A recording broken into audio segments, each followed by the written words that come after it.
नमस्कार व्यूअर, एक नए आंकड़े और डिटेल के साथ आप सबके बीच में हाजिर हूँ। आज की जो चर्चा है, जो बातें होंगी कोल इंडिया और कमर्शियल माइनिंग के बढ़ते प्रभाव पे।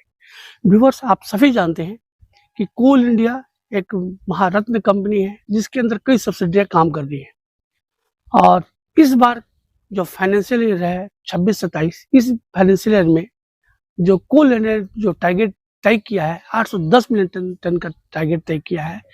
आप पिछले साल जो कोल इंडिया का जो टारगेट था 875 मिलियन टन था, जिसको स्लो डाउन करके 810 मिलियन टन किया गया है। दोस्तों, कमर्शियल माइनिंग के पड़ते प्रभाव और कोल इंडिया पे इसके क्या कुछ प्रभाव पड़ रहे हैं, तमाम सवालों पे हमने एक लंबी चर्चा की है।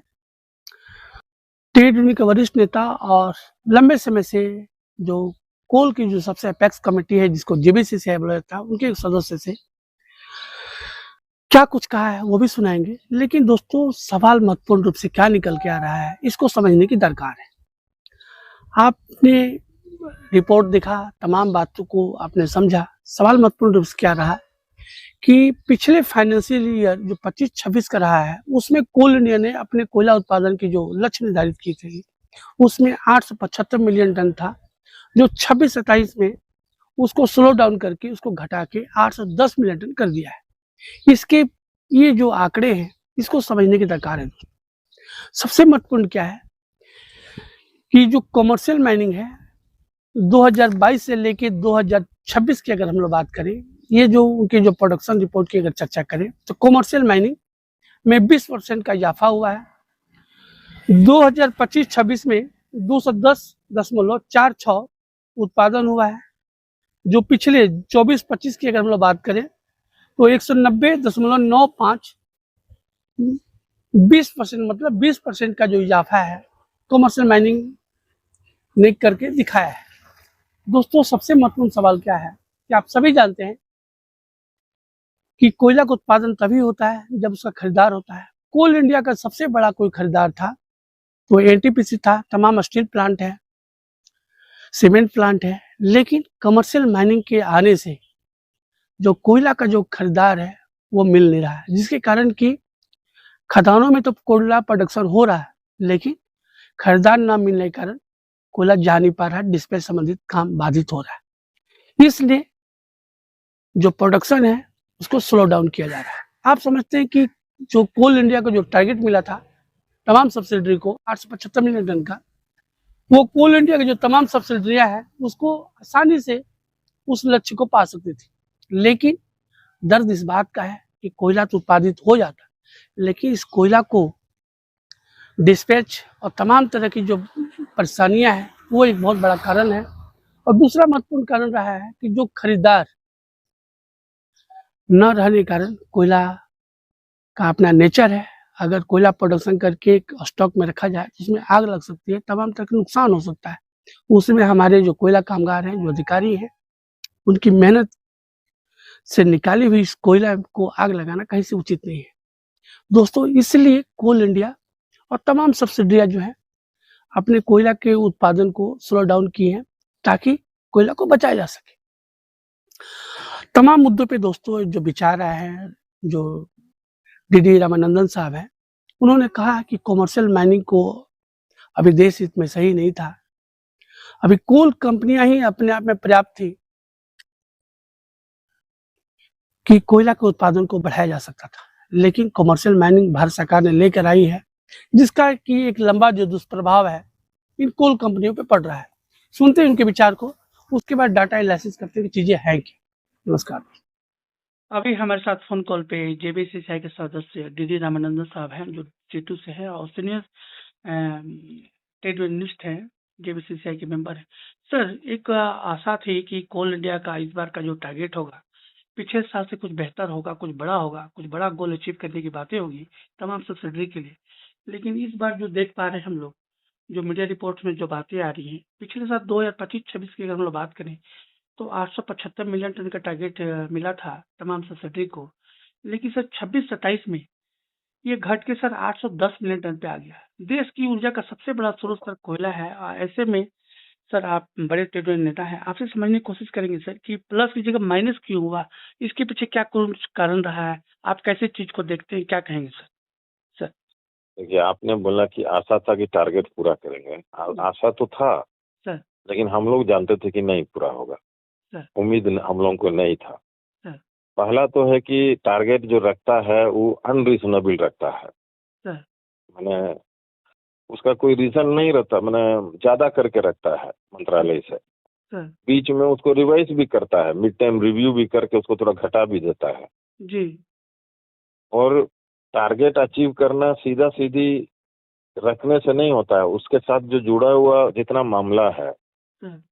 जैसे एफसी है, ईसी है, ये जी। सब क्लियरेंस जो समय पर नहीं मिलता है, सर। तो टारगेट रखता है कि भाई हम अप्रैल तक हमको इसका क्लियरेंस, इस प्रोजेक्ट का क्लियरेंस मिल जाएगा, सर। इसका सेकेंड फेज का क्लियरेंस मिल जाएगा, या इसका प्रोडक्शन बढ़ाने का क्लियरेंस मिल जाएगा, लेकिन वो मिल नहीं पाता है सर। तो फेल हो जाता है। नहीं तो माइनिंग करने में कौन दिक्कत है, एक बात। दूसरा बात है कि पिछले कुछ महीनों में कोल इंडिया का कोयला का मांग कम था, सर। जिसके चलते क्या हुआ कि प्रोडक्शन घटाया बहुत ज्यादा कंपनी। सर। ऑन रिकॉर्ड है ही, मैंने इसका रिकॉर्ड है कि प्रोडक्शन घटाने का किया, नहीं तो जल जाएगा कोयला, खास सर। करके उड़ीसा में और भी कुछ जगह है। सर। तो प्रोडक्शन घटाया क्योंकि मांग नहीं है। 126 मिलियन टन मैंने आपका स्टॉक हो गया था। सर।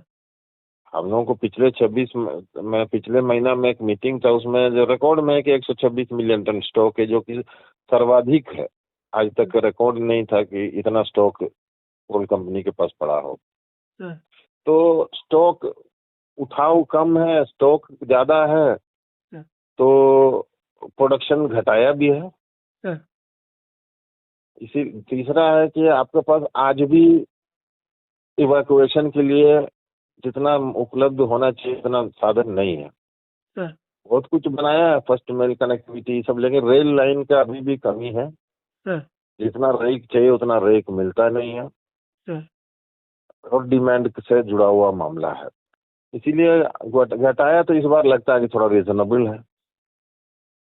इस बार जो 810 किया सर। थोड़ा सा न्यायोचित लगता है। सर। और पहले का जो बढ़ा के रखा था वो शुरू से जानते थे कि नहीं अचीव होगा। इस साल कोई भी महीना ऐसा नहीं था जो टारगेट पूरा किया हो। अप्रैल से लेके मैं जो निर्धारित लक्ष्य की ओर जाते हुए नहीं दिख रहा था अप्रैल से, इसलिए आशा नहीं था हम लोगों को। सर, जो ये जो कोयला का जो मैं जो फाइनेंशियल की जो चर्चा होती है, उसमें तमाम कंपनी के सब्सिडियरी के सीएमडी बैठते हैं। तो सर, आखिर में ये जो तमाम बातें उस लेवल में होती हैं, सबसे टॉप लेवल में, जहाँ पे तमाम कंपनी के सीएमडी अपने विचार देते हैं कि हमारी क्या कुछ पोजीशन है, हम कहाँ तक कर सकते हैं। उसके बाद है ना सर, रेट का मतलब ये टारगेट तय होता होगा।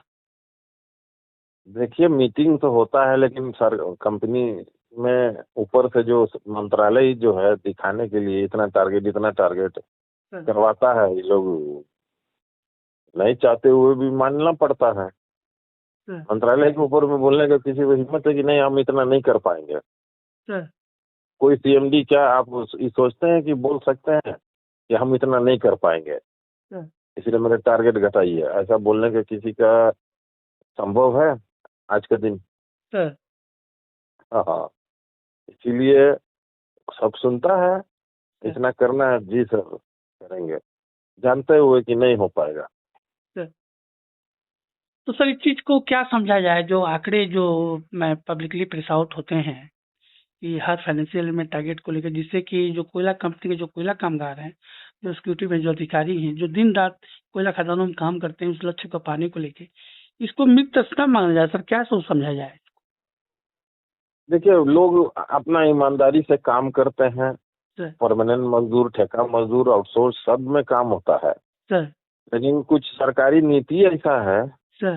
जो कि कोल इंडिया का मोनोपोली समाप्त कर दिया है। अभी प्राइवेट माइन से और प्राइवेट जो कमर्शियल माइनिंग में जो माइंस दिया है, जो वहां कैप्टिव से माइंस है। उत्पादन सर। शुरू सर। वहां से उत्पादन शुरू हो गया। दूसरा कैप्टिव माइन, जैसे मैंने एनटीपीसी को माइन है, तो सर। एनटीपीसी पहले हम ही से लेते थे कोयला। जी। अब तो उसका अपना कोयला बहुत सारा हो गया। सर। तो हर साल जो है प्रोडक्शन बढ़ाते जा रहे हैं, जो कमर्शियल माइनिंग वाला खदान से और जो कैप्टिव माइंस खदान से। सर तो उपभोक्ता तो एक ही है। सर जब हम ही कोल इंडिया से ही खरीदते थे पहले, सर अब बंटवारा होने लगा तो कोल इंडिया पर दबाव आएगा। सर घटाया है। इसी से साबित होता है कि कमर्शियल माइनिंग जो है गलत था। कोल इंडिया तो कर सकता था, अभी घटाया इसीलिए कि जरूरत नहीं है। सर हाँ, और अनरीजनेबल भी नहीं है। दोस्तों, कोल कंपनियां का काम है कोयला का उत्पादन करना, और जो चुनौती मिल रही है कमर्शियल माइनिंग से, इसको समझना होगा और समय के साथ अपने आप में बदलाव लाना होगा। तभी कोल कंपनियां इन कमर्शियल माइनिंग से अपने आप को सेव कर सकती हैं, बचा सकती हैं। बहरहाल देखना दिलचस्प होगा कि आगे आने वाले समय पे कोल इंडिया की क्या कुछ स्थिति बनती है और कमर्शियल माइनिंग का जो प्रोडक्शन है, डिस्पैच है, उसकी क्या कुछ स्थिति रहती है। कैमरा पर्सन राजा के साथ टॉक ऑफ भारत के लिए संजय ओझा, रांची से।